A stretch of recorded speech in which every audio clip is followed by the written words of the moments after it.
Hardangervidda. Vakkert, vill og naken for skog. En fantastisk naturperle. Dette er en av Norges nasjonalparker.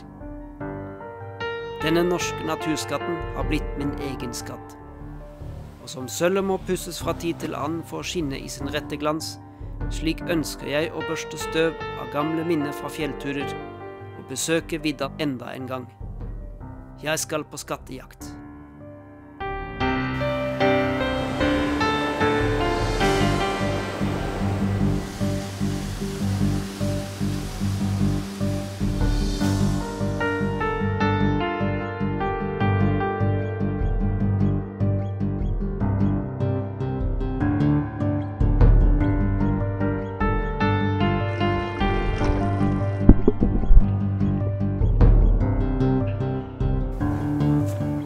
Det er senga som jeg har bygd.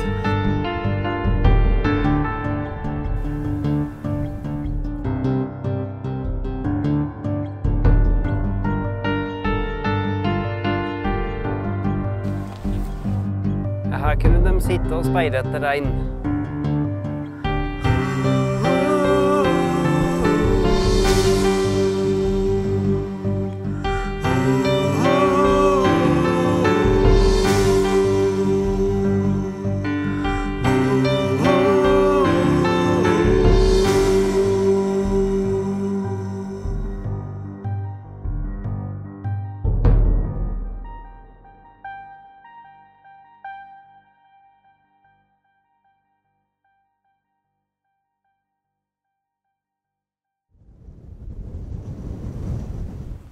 Det har blåst kraftig vestavind i natt.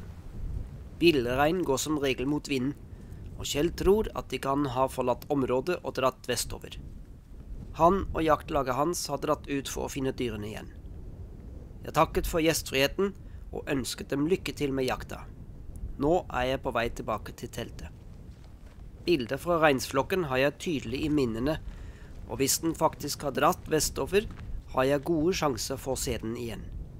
Så jakten for å se et glimt av dyrene er på ingen måte over for min del.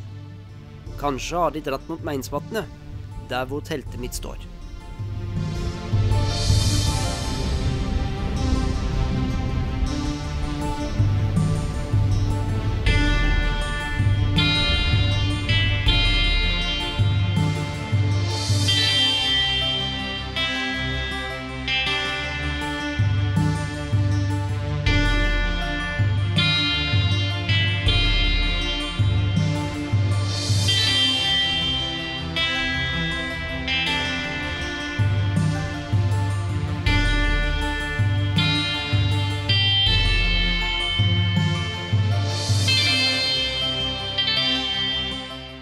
På vei gjennom Meinsvassdalen finner jeg en varde oppå en stor stein.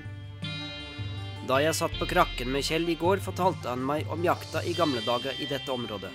Han visste om mange heller som jegerne benyttet seg av for å komme tett inn på dyra uten å bli sett.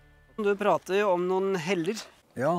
Det er jo litt interessant. Ja, det er det. Okay. Det er sånne bågastiller, som vi sier, eller hellere, som disse jegere satt under. Og de ligger jo dønn situert midt i reinstrekket, vet du. Med pil og bue før i gamle dager? Ja, med pil og bue. Og etter hvert så ble det jo med rifle da, men det var pil og bue som gjaldt før, for mange år siden. Er det noe sted som du kan peke på kartet, for jeg skal jo tilbake til teltet mitt? Ja, det er inni Meinsvassdalen der. Der er det en heller som du ser veldig greit fra stien du skal opp nå etterpå. Og det du må kikke etter da, det er jo hvis det ligger steiner oppa, holdt jeg på å si, enda større steiner. For under de store steinene er ofte heller, og de er merket med en sånn liten varde, kan du si. Ja. Opp mot Vesle Meinsvatn? Ja, det er det. På høyre siden av stien der. Sånt er jo utrolig interessant. Jeg driver jo selv med pil og bue. Ja, det gjør det. Både lage og skyte. Du skulle ha tatt med deg pil og bue, da, så kunne du praktisert litt her. Det er forbudt i Norge å skyte med pil og bue. Og det er helt ok, for det blir mye skadeskyting ellers. Ja. Det som du kanskje ikke er klar over, Tobias, det er jo det at området her er veldig rikt på jern. Altså myrmalm kaller de det da. Ja. Jernet ligger bindet opp i myrene her, og det vil du se når du går over bekker, så kan du se det ligger som sånne oljeflak i bekken, og det er jo jernoksid som ligger, holdt jeg på å si, og flyter i bekken da. Det er tegn på at det er jern i området. Så her ble det drivet jernutvinning ja, i jernalderen rett og slett. Og da var det mye mer liv i fjellet her enn det er nå. Da var det organiserte. Altså det var jo et lag som drev med jernutvinning, og så var det lag som drev oppe i fjellet her og fangstet reinsdyr for å ha til mat. Så det var en sånn symbiose, og det er fascinerende.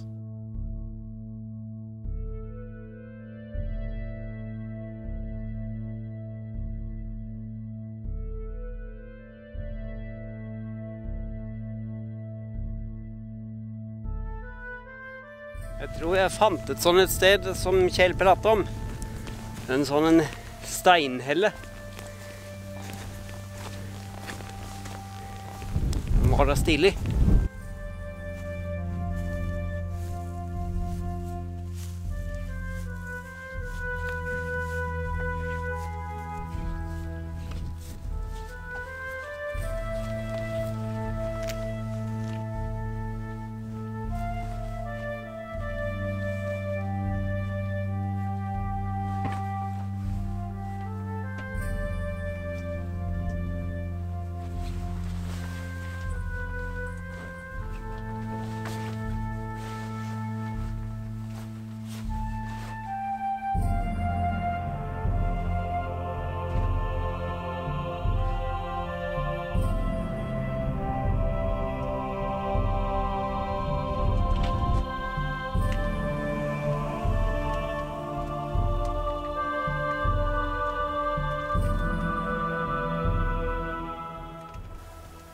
Litt trekkfullt, men i nødens tid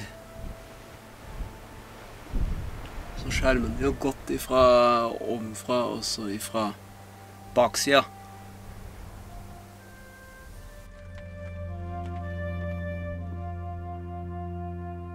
Her kunne de sitte og speide etter regn. Jeg føler meg litt sånn satt tilbake til gammel tid.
Jeg husket den markante lyden av en heilo, som jeg hørte i går på vei til hytta. Jeg nærmer meg de store kampesteinene som er delt i to, og hører samme lyden igjen.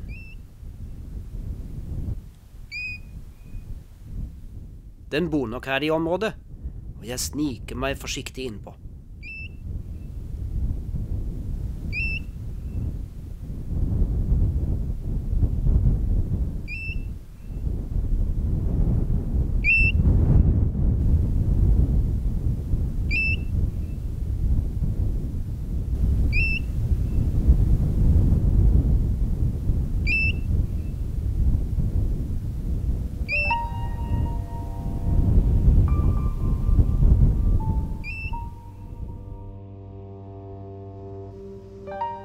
Kjell hadde rett angående reinflokken.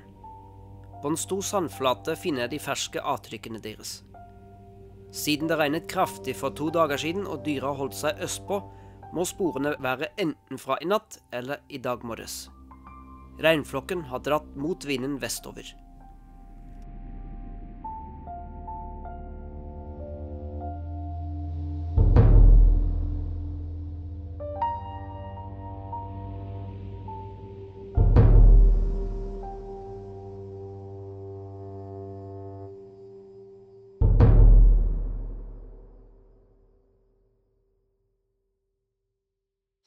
Fikk jeg se 2 stykker på nært hold.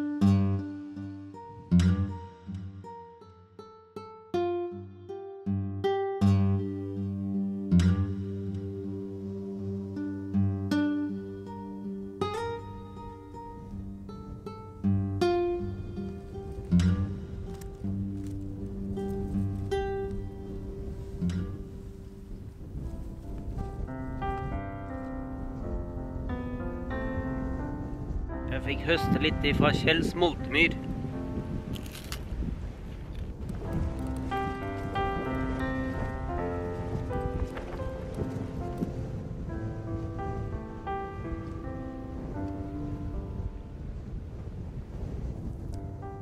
Jeg får vel snart begynne å pakke. Og begynne på hjemveien. Den er lang.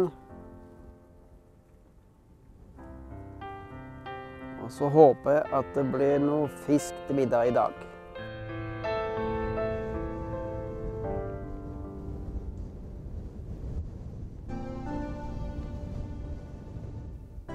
Når teltet er ryddet og jeg fisker på vei hjem over langs med Meinsvatnet, hører jeg bak meg «Hoi!». Jeg snur meg, og 2 jegere kommer imot meg. De stråler av glede over å se meg. I går oppdaget de teltet mitt, og da den fortsatt var tom i natt og i dag morges, hadde de gått langs vannkanten for å se om jeg hadde druknet. Desto gladere var de over å se meg i live.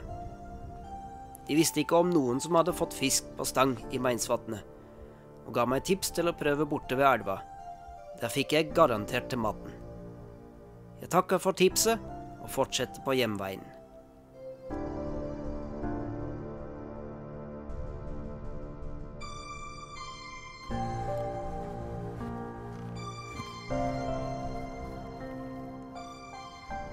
Ryper!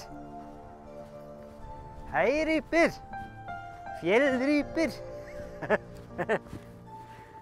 Det var ikke meningen å skremme opp de da. Og det er så mye hyggeligere å gå i dette terrenget uten all den tåken. Mye finere nå.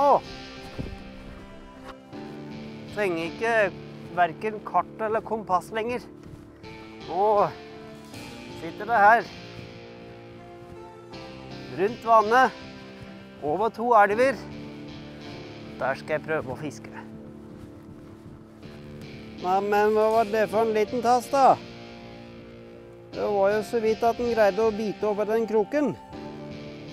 Ja, du får nok bli litt større først.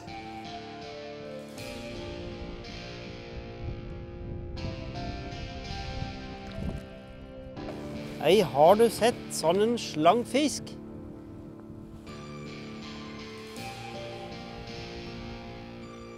Den er det ikke noe mat i. Den vil jeg ikke ha.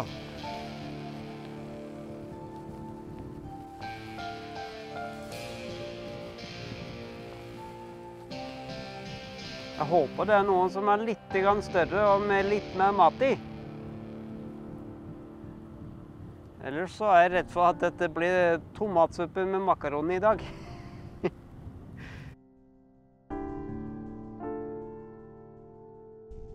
De var jo type små da.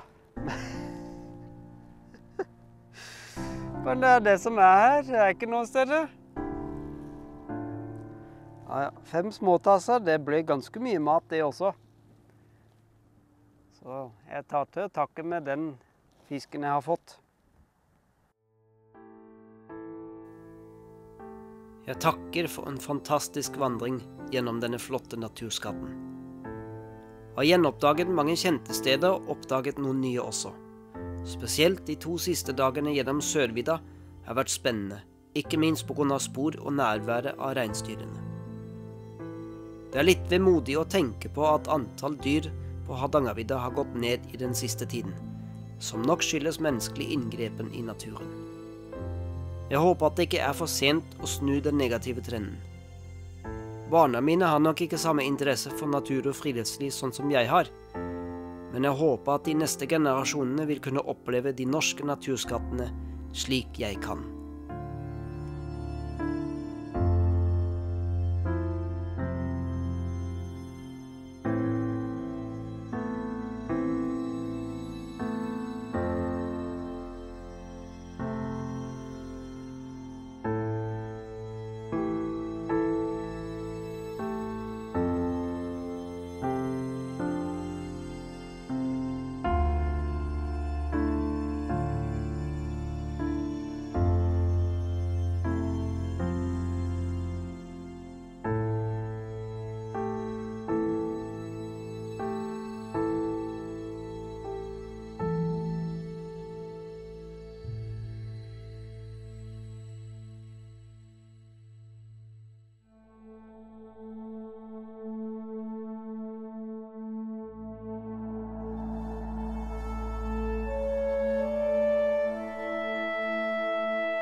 Havregrynsposen tømt.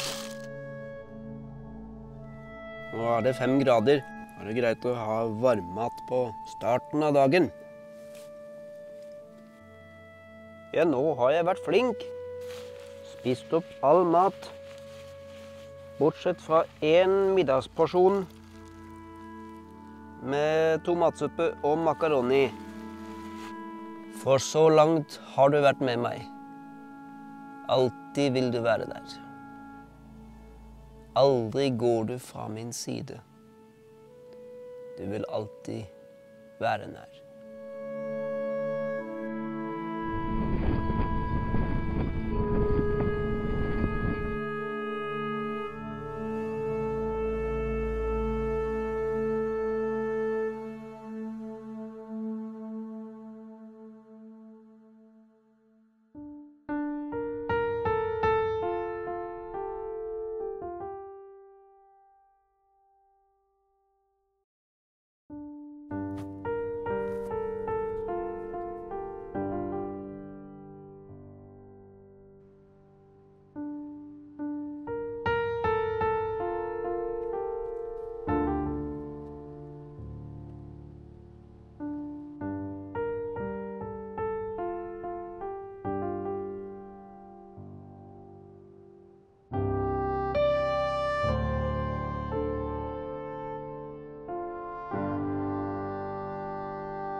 Selv om sekken blitt mye lettere, så har den ikke blitt noe særlig slankere.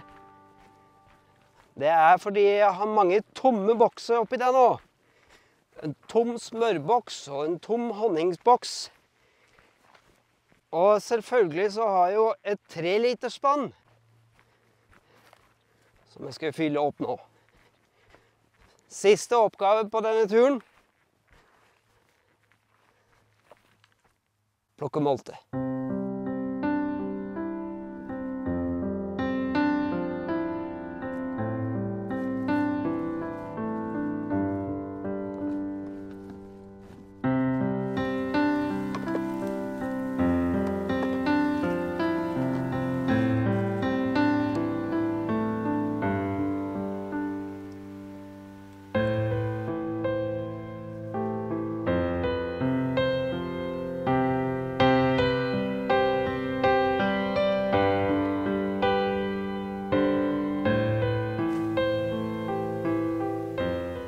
Moltene sine, altså. Og dette var den lille plassen jeg husket. Den store, den kommer litt lenger borti der. Kjære folk. Jeg pleier å plukke mye molte, men jeg har aldri opplevd at de står så tett.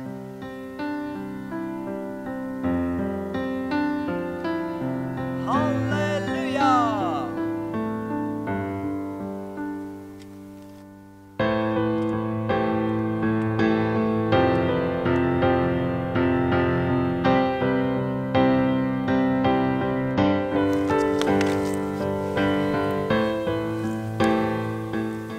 Ja, Gud dekker bord for alle som vil bøye seg ned og plukke.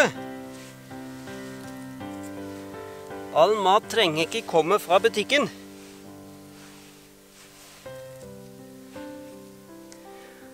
Og de som er for gammel og ikke orker å bøye seg ned lenger, de skal få av meg i morgen. I morgen skal jeg på fisketur med dagavdeling på et sykehjem.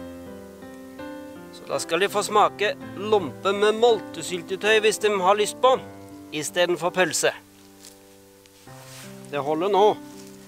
Bøtta er overfylt.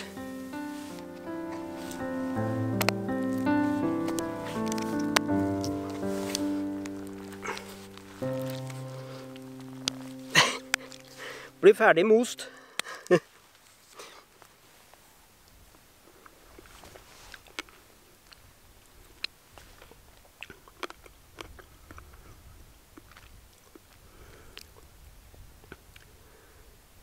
De er nesten så søte at det ikke trengs hverken sukker eller honning på det. Nydelig. Bibelen gir oss håp om oppstandelsen og evig liv. Johannes skriver, og jeg så en ny himmel og en ny jord. Det står skrevet at alt som er vondt er borte. Se, Guds bolig er hos menneskene. Han skal tørke bort hver tåre fra deres øyne.